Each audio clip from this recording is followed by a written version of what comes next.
Hi, this is Matt Gerlach, and I am a coach, guide, and mentor.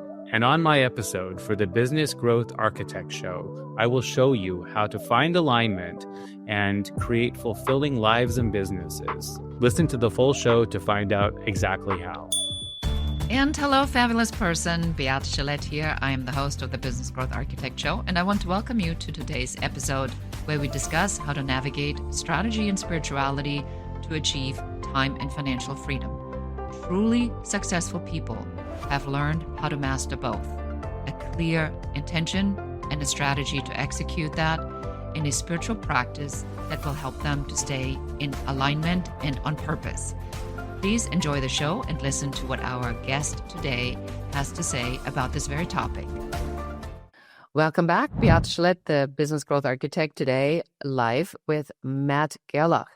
And Matt and I had a phenomenal conversation about aligned businesses, purposes, being enough, what it takes to get started, the patterns that keep you away from doing the things that you need to do. So Matt, I'm excited to have you on the show. Thank you so much for being here today. Thank you so much for having me. I'm honored to be here with you. So for somebody who's never heard about you or is not familiar with your work, what do you do and what problem do you solve for your clients? Fulfillment. After a journey through creating my own unfulfilling and misaligned business, I help entrepreneurs align their lives with their businesses because we know they're related, and to have them out of alignment makes us suffer. It makes us have health problems emotionally and physically. And I really help people make a lot of money doing things that they enjoy doing with their lives. So why is this even relevant right now? I mean, if I turn on the TV and I listen to the political messages or any message right now, it seems to be more money is better. Mm-hmm. If I had enough money, I could throw it at everything and then magically all my problems will go away because after all, I have money. What do you say to that? Money doesn't solve every problem. Money does solve a lot of problems, and I would agree that that is what's out in the universe right now a lot. And I think it's partly valid. But at the end of the day, none of us are promised tomorrow. We all know people who have had their lives end too early while they have been waiting for tomorrow, waiting to enjoy their lives after they sold the business. We're supposed to be making lives that we enjoy living now. And that is what I firmly believe, and that's what I help my clients figure out and execute upon. Well, luckily, I believe the same thing. I'm from a different generation where we were taught hard work is everything and don't owe anything to anyone and don't let anybody see you down, portray your image in a particular way. So what do you think has changed? Has there been for better words, a change in consciousness? Has there been a great awakening, a mass activation? What's going on in the market? My belief would be largely this is largely economically driven in terms of change. I was actually reading, I think it was the New York Times this morning, an article about how this woman who I think she was in her 60s was saying that I feel bad taking my senior citizen discount now because when this started, it was when seniors were generally not okay. Now we have more wealth than people in their 30s and 40s. And it really got me to think about, like, this is what's going on. I mean, people in their 30s and 40s right now are struggling more than ever to buy homes, to afford their lives. And I think it's just completely changed things where now if we're not going to be able to afford to buy the nice home, then we want to create a life that feels good and doing what we can within our control to be enjoying our lives. I mean, I don't really know anybody in corporate life right now that's working for a corporation who's happy.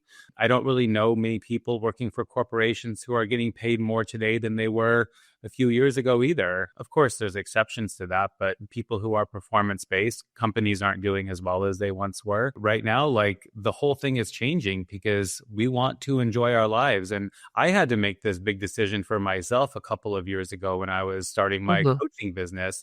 All these people out there saying, make a business that you could sell, make a business that has value beyond you one day.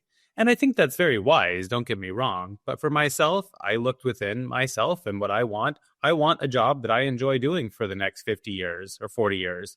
I don't want to be working very hard in my 70s, but I do still want to be working because I want to maintain my sharpness. And I think there's just a huge change. I mean, largely driven from economics, as I said, but also life expectancy being so much longer. And I don't know. I saw my grandparents retire at 55 years old and sit in a couch for 30 years, and that's not what I want for my life. I think that's a really interesting point you're making, and I don't think I've really thought about it quite like that, but I think you have a very valid point. There is this piece where we say the lie of the matrix, and I'll just call it freely the matrix, is that we are working ourselves to death. We give our time in exchange for money to reach a particular point at some point in the future, at which then when we, I guess it's retired, which is why people are so upset if that point is moved from 65 to 67 or, God forbid, 68 or 69, is because they've been believing this their entire lives. And so did their parents, that if they were to get to this point, life would be amazing. And now that the people that get there are realizing, well, it's a lie. It's a lie. So you figured this out. How did you figure out that this was going to be a lie? Well, I checked all the boxes. My whole life, I've been working since I've been 15 years old. During college, I actually worked full-time at a hospital, working as a heart monitor technician and unit secretary. And looking back on this, I really have quite a bit of compassion for 18, 19-year-old Matt Gerlach who did this. It was a very mature job that an 18 or 19-year-old who's looking to enjoy their lives and find themselves should not have been doing, because it wasn't very enjoyable. But I continued. I graduated college, became a metal salesperson. I highly doubt anybody is going to bed at night dreaming of becoming a metal salesman when they graduate college. And kept doing that. Luckily, in 2008, the economy hit the metal sales industry pretty tough, and I had to make a change, which was one of the biggest gifts I've ever been given. And I decided to move from Los Angeles to New York. It had always been my dream to move to New York. And I wound up selling baby products, not necessarily something I dreamed about, but it was a very, very nice industry, and everyone was really sweet. I worked for my first entrepreneurial company. I started at the company when it was a $3 million company, and overnight it grew to be a $30 million company, and then went on to become well over a $100 million company. I eventually decided to start a consulting business. Before I started coaching, I started consulting, and I helped small, medium, and baby product brands with their sales and revenue generation and just overall business. I had been in the industry for a long time and learned quite a bit. And immediately when I started this business, I was plagued with what I would have called at the time just worrying. I was incessantly worrying, and I was sad. I'm using the words that I would have been able to identify back then with. Yes. And I felt I never attempted suicide, but I was worried that that was something that could happen because I was suffering so badly. And it provoked a massive healing journey. And I have spent well over $200,000, tens of thousands of hours. I became a yoga teacher. I engaged in tons of coaching and therapy and programs and meditation retreats and the whole 9 yards. And I ended up leaving this business that I grew to where I was earning $1 million a year from, because I wasn't satisfied. It wasn't fulfilling. Like, we think that once we get to this place where we have the money, all of our problems are gone. And don't get me wrong, money solves a lot of problems. The reason I'm here right now is because I have a cushion to allow me to make this pivot. So when I'm working with people, there has to be some sort of financial planning process, whether that is moving in with somebody or living off of savings or something. I mean, it is a fundamental need of ours to be able to eat. But I can tell you that since I've changed and left something that was not fulfilling me, my life has never been better. And money is not what it was at that point. And it's growing. I believe it'll get back there and beyond. But at the end of the day, our problems are still there. When we have money, we have more money to be able to buy fancier wine and champagne and go on vacations. But at the end of the day, the problems are all still there. And that's why I have really gone into this coaching business that I call really a solution to fulfillment, to helping people find and understand what truly they want for themselves. Yeah, it's a very powerful way to put that. Is I think the realization when you're in the matrix or in the belief system or in the story that you've been told, and then you wake up and you say, I've done everything by the book and I am so unhappy. There are three choices that you have. You're either going to blow up your health, you're going to blow up your relationship, or you're going to blow up your business or your career, because those are the only three options that you have. That's one of my things, Matt, when I speak to my clients, I can already tell which is the most likely to blow up. Because if they have a good relationship, they're not going to blow that up. But if they are iffy on, their own health, or they're already iffy on their business, we already know that you're now standing a 50-50 chance of blowing either one or both up because you're not making the changes that you need to be making. So we're going to take a quick break and then we'll talk about what we can do about this.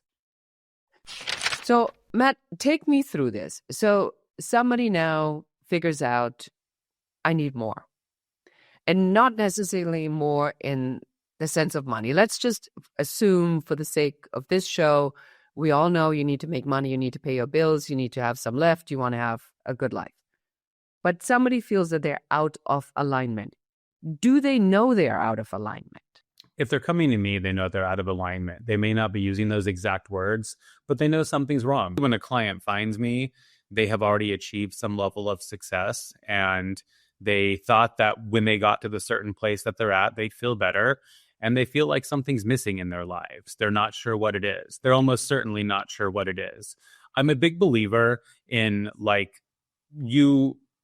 you reach this point when you have that freedom in your life. Once you aren't in this survival mode, when you have a little bit more bandwidth, and you start to be able to dream about what's more.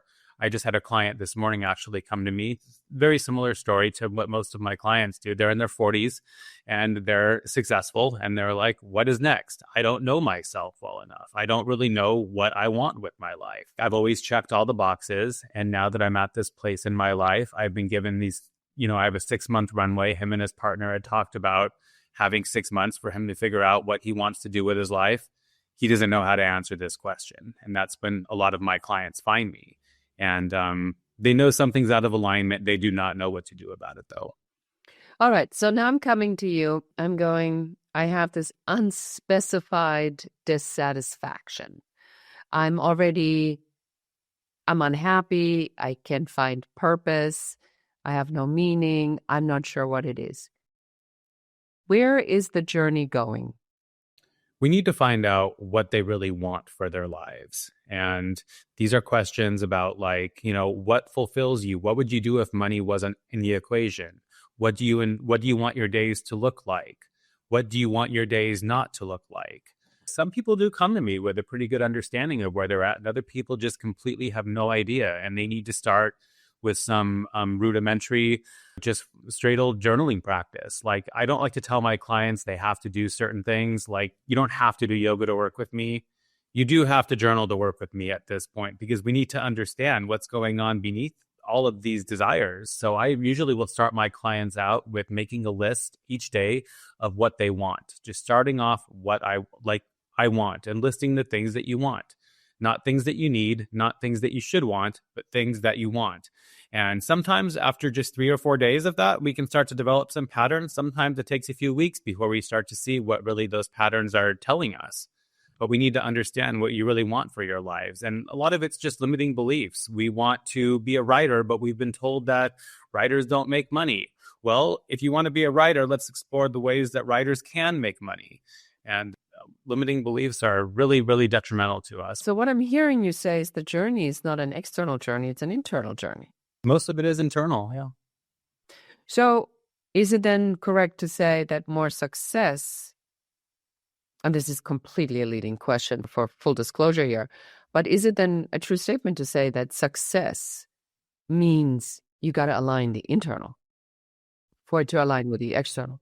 I would say that's a more advanced definition of success. I think that people need to reach a certain level of external success to have the privilege of starting to think about internal success and what it looks like.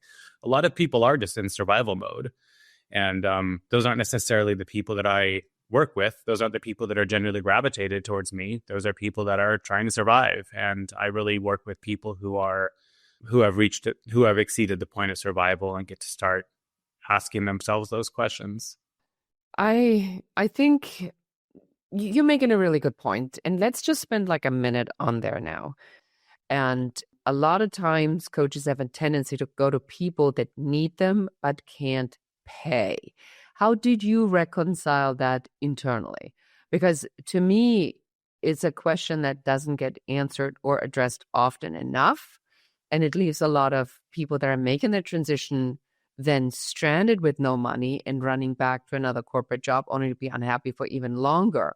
How did you, or how can one maneuver that? Or what do you tell your clients to maneuver that? I'm smiling a little bit because it is a practice. Everybody wants this silver bullet. Everyone wants to hear, like, what's your framework? And there is a framework. We are taking somebody along, but it's a very simple framework. Where are you now? Where do you want to be? What's in the way? Like, what are the next steps we can take? I mean, the frameworks don't need to be overly complicated. And this is why I work very closely with a smaller number of individuals, because I support them through the practice. And the practice is journaling. The practice is learning how to take care of yourself better. The practice is doing some sort of physical activity. Like for me, like this morning I woke up, I wasn't exactly like feeling perfect. I mean, it's the weekend. I ate a lot more cookies than what I would like to, and what I know would have set me up for ultimate success today. I practiced. I went out for my run. I did yoga. I meditated. I do these things because this is what we need to do to keep ourselves functioning in some levels. So there's not like a silver bullet, like if I just drink this magic protein drink or whatever, I feel perfect.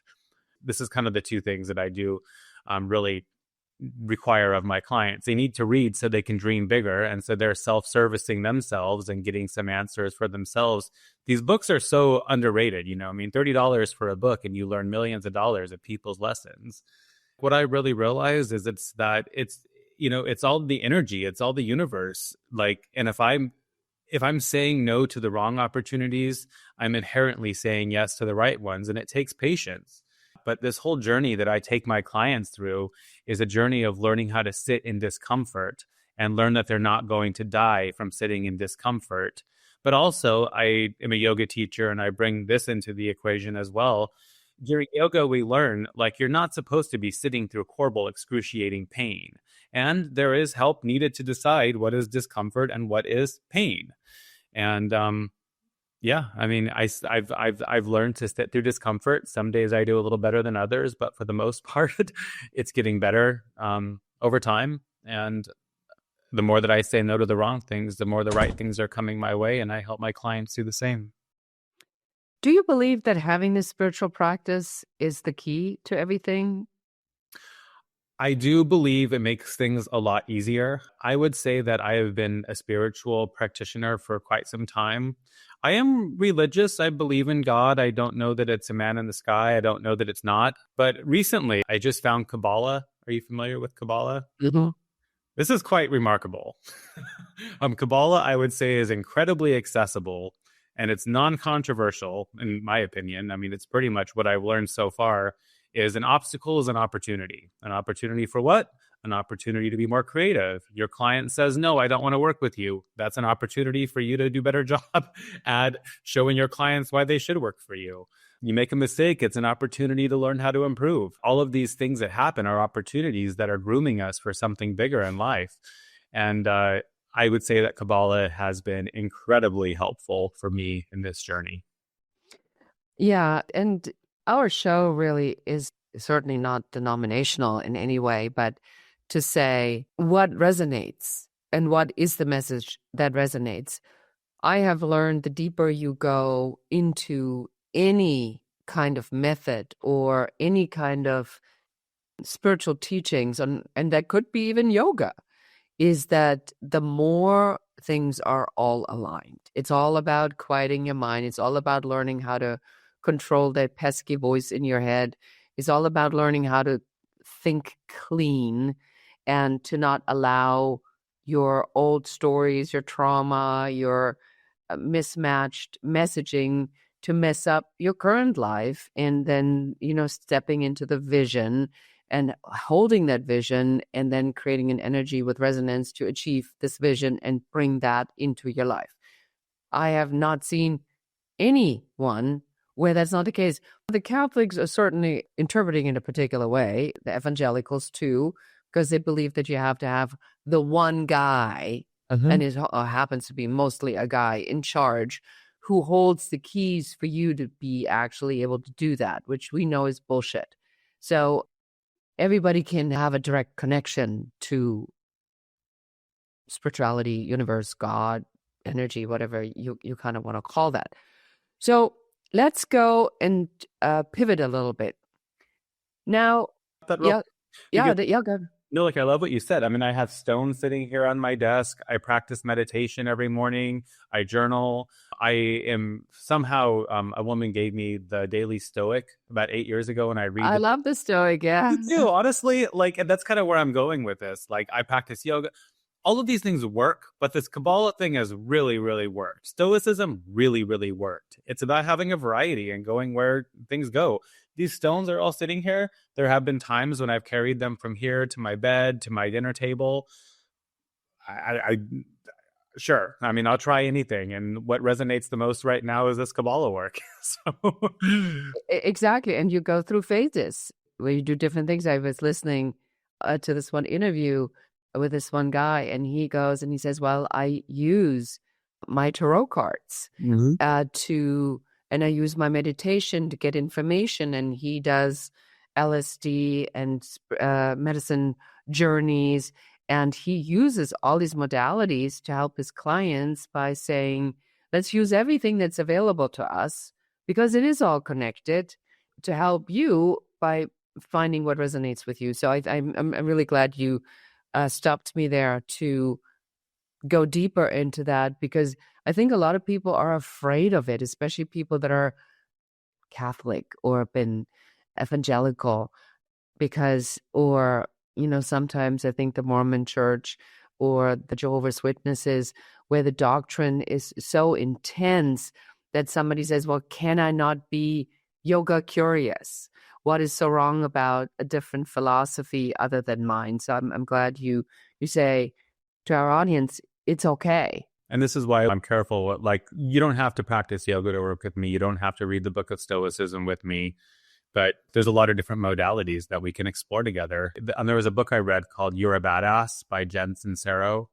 It was just really funny. I mean, and she said in this book, like, she's like, I've coached thousands of people. And she was like, without spirituality, like, no one's gotten that far. Like, you have to have some sort of belief and just like the higher power taking over at a certain point. And that really spoke to me. And that can look different for everybody.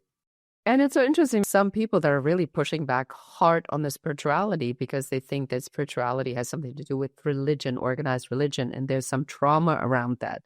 And I remember this great quote from Marianne Williamson, and she says, God doesn't ask, are you coming? Mm-hmm. God asks, are you coming now or later? And I think that really puts it in perspective. You don't have a choice, because if you are getting to your deathbed and you don't believe in anything, you're going to have a pretty tough time transitioning.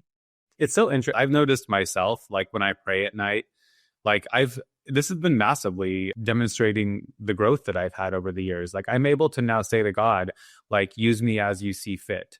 Like, I know you have a plan for me. And I remember 10 years ago, like, literally not being able to do that because I couldn't trust. And it took 10 years for me to get here, 10 years of me probably praying almost every single night. And now where I'm finally able to like let go. And I think that's the part about spirituality that's so powerful, is that like we have to just trust that. And this is how I've remedied my anxiety so much. It's that I've learned to trust like this vision we have for ourselves.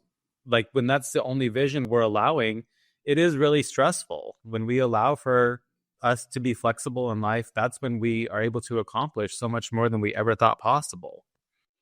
Yeah, somebody else that I'm going to have on the podcast said, people rush to be safe so they can die safe.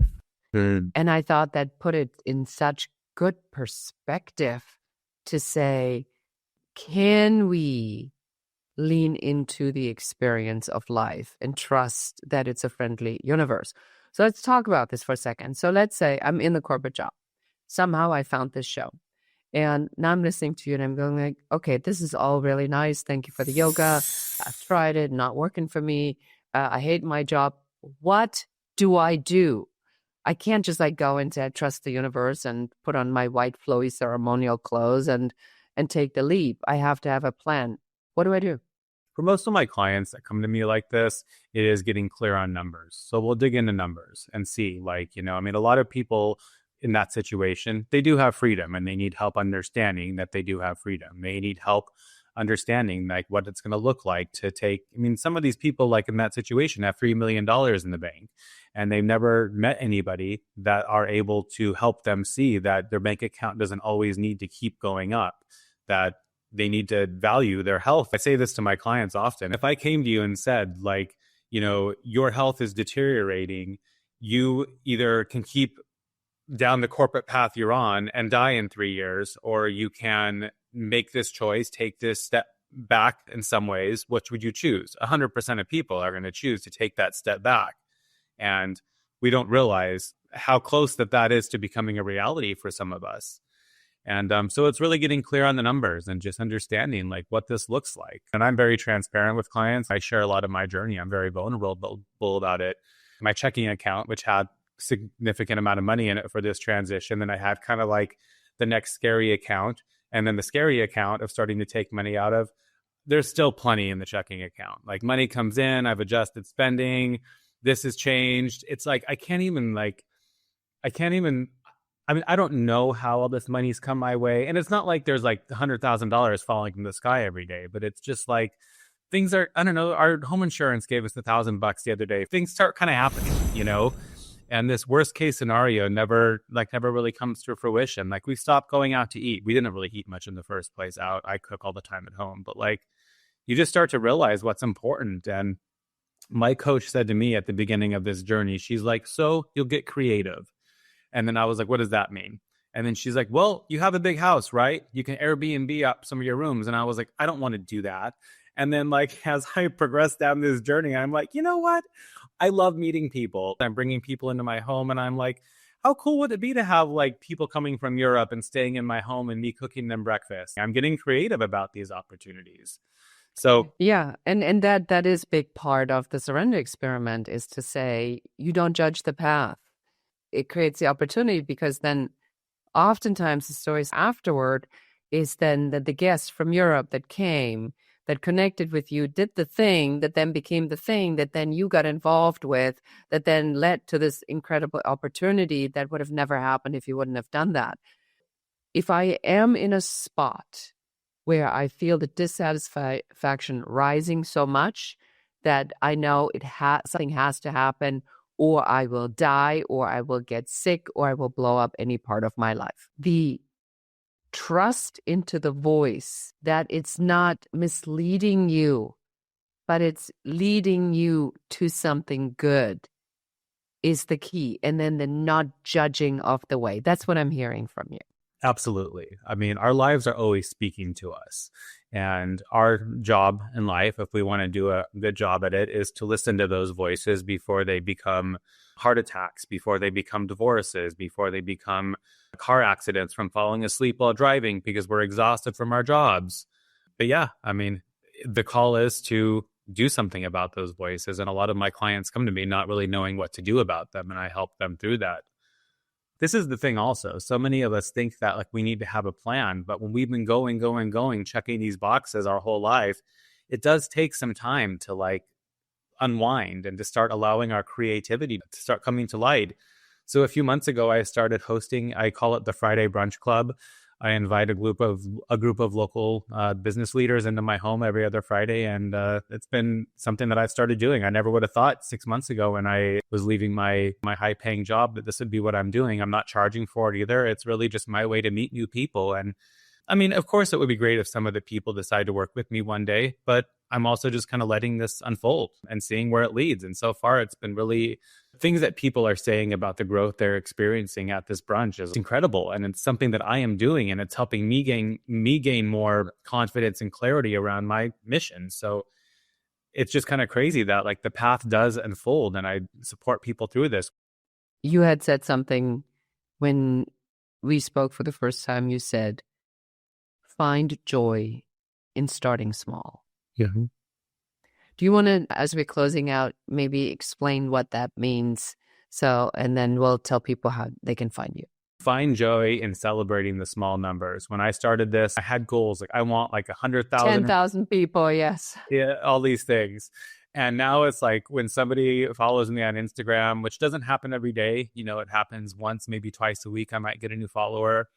I'm excited about it. I've learned to get excited about that. On my website, people download this 5-step guide that helps people on their journey to building the life they want. It's exciting when somebody gives me their email address, when someone resonates enough with me to want to share that information with them. And I've also had to embrace that I am not going to be some expert business internet marketer. I just am getting so, like, each Friday I have these 7 people in my house, and this is 7 people. 7 times 26, that's 160 people a year that are coming through my door that I'm able to impact in their lives. Like, how incredible is that? Over the course of 10 years, that's 1,600 people, and not even including the halo effect that happens. But we're not able to impact 100 people until we can start impacting 10, and we can't start impacting 10 until we can start impacting that 1. And I think that's, from my experience, what keeps people from starting. And I heard you on a podcast of yours earlier talking about who even wants 1 million customers. It's true, I mean, should me. Should me. I mean, certainly not today. I mean, if I had 1,000 clients come tomorrow, what would I even do? So I do think that there is a conscious approach to that, which I really appreciate you sharing. So for somebody who has now heard this and said, I should check Matt out, where do we send them, Matt? You can email me directly. I don't normally give out my email address, but since you're local in LA, I'm assuming a lot of the people out there are as well. And you can email me directly at matt@mattgerlach.com. If you're in LA and interested, I do this Friday brunch club, and I'd love to hear from you if you're interested in attending and think it might serve you. On my website, there is this guide which distills my $200,000 plus and 10,000 plus hours of work that will get you started on your journey, and you can schedule a free 45-minute call with me in there. But I'm just at this place where I'm looking to serve people and happy to help in however I can. So I encourage anyone to just reach out, and I'm on all the socials. You can find that from the website as well. Excellent. Thank you so much. Well, Matt, it's been a pleasure to have you on the show. Thank you so much for being here. Thank you for having me today. And that's it for us for today. So if you know anybody who is wanting to make the leap, or who is leaping and unhappy and need someone to help them dive into purpose, please do share this episode and share some of the stuff that we talked about. We talk about this on the show a lot, but this is happening more and more and more and more. I've talked about the mass activation many, many, many times. You can see it. It's not just me. There's a lot of us out there that are really here to support all of you into making your impact, into reaching the story that you want to tell the world. You are not alone. And with that, I say goodbye until next time. So appreciate you being here. Thank you so much for listening to the entire episode. Please subscribe to the podcast, give us a 5-star review, a comment, and share this episode with one more person so that you can help us help more people. Thank you again. Until next time. Goodbye.